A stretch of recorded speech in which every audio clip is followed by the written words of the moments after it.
Hi, let's discuss example 2 of shift reduce parsing. Here grammar is E derive E plus T or T derive T multiplication F or F derive start bracket E and bracket or ID, W derive ID1 multiplication ID2. For shift reduce parsing, we'll consider a stack. There will be input buffer that will contain ID1 multiplication ID2 and that will be end with dollar.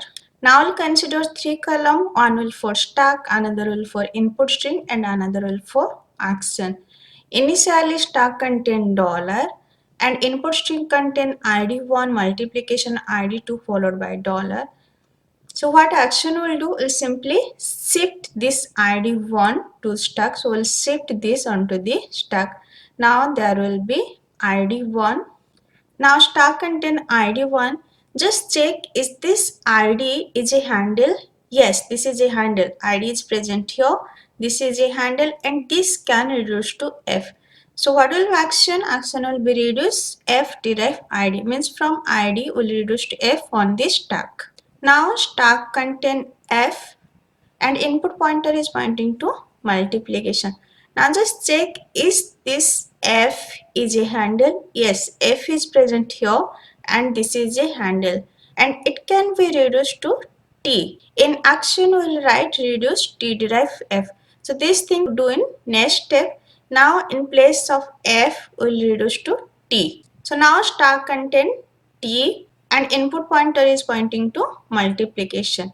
Now just check is this T is a handle? Yes, T is present, but we need to do for ID1 multiplication ID2 and that thing you can do here. T multiplication F. So what we will do rather than reducing, we will shift. This is a conflict actually. This is a shift reduce conflict. We are confused whether we will shift or will reduce. Means there is T, this T can be reduced to E or we can shift this multiplication onto this stack. In shift reduce parsing, there are two types of conflict. One is shift reduce conflict and another is reduce conflict. In next lecture, I will discuss detail about the conflict. Now we'll use the shift. So in action, we write shift means this multiplication will shift to stack. Now stack contain T multiplication. Now just check is T multiplication is a handle? No. T multiplication F is a handle. This is not a handle, so we'll simply shift. In action, we'll write shift and this ID2 will shift to stack. Now stack contain T multiplication ID2. Now just check T multiplication ID. Is this a handle? No, T multiplication F is a handle. Now just check this ID2 is a handle. Yes, this ID is a handle and it can be reduced to F. So what will be action? Action will be reduce F derived ID. In place of ID, we will write F. Now stack contain T multiplication F.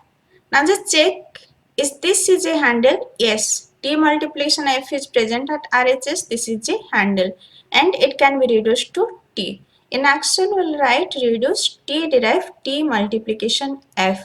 So in place of these three we will simply write T. Now stack contain T. Now just check is this T is a handle? Yes, T is present here. This is a handle. We can reduce to E. In action, just write down reduce E derive T. In place of this T on stack, we'll write E. Now what stack contains? Stack contain E. It is the start symbol, so this will accept. If stack contain the start symbol at the end of the parsing, then it will be accept. This is accept means shift reduce parsing is successful for this string on this grammar. Now just count the number of reduce move here 1, 2. This is a repetition. This is 3 and 4. Here number of reduce move is 4. But in previous lecture I discussed that number of reduce move will be maximum n minus 1.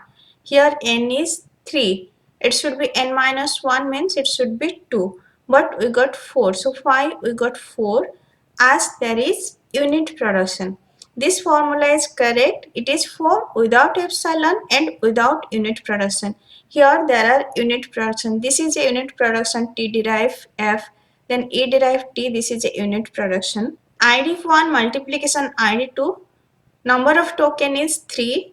So according to that formula, it should be 3 minus 1, 2, but we are getting 4 due to 2 unit production.